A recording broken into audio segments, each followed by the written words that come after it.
Сәлем балақай, ана тілі сабағы 11-ші сабақ. Ең алдымен каналға жазылып ал.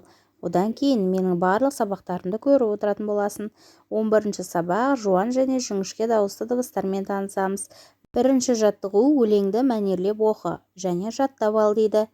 Әже, мейірімі жібектей, күндей ыстық құшағы.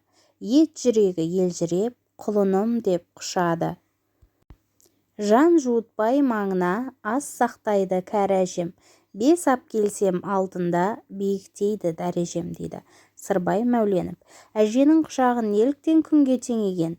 Және өлеңдегі сөздерден жіңішке дауысты дыбыстарды тап дейді.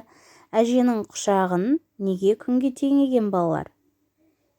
Әженің құшағы ең жылы, ең мейірімге толы құшақ болғандықтан күнге теңеп тұр екен балалар.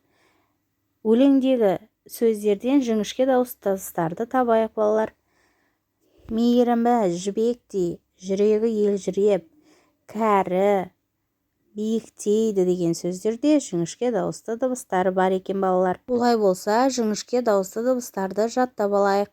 Оларға ә, е, ө, және әріпі жатады екен. Жаттап аламыз балалар. Келесі екінші жаттығу нүктелердің орнына тиісті әріптерді қойып, көшіріп жаз дейді. Бұл жерде күрек, бүркіт және көбелек. Бұлардың барлығында жіңішке дауысты дыбыстар бар екен. Е,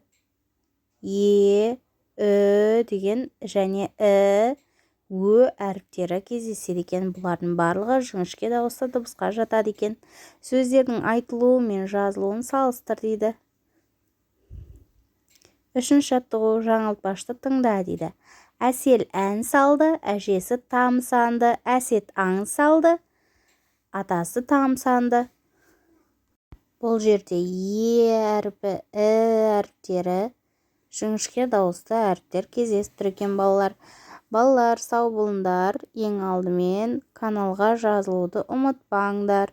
Барлық сабақтарды осы менің каналымнан көре аласың.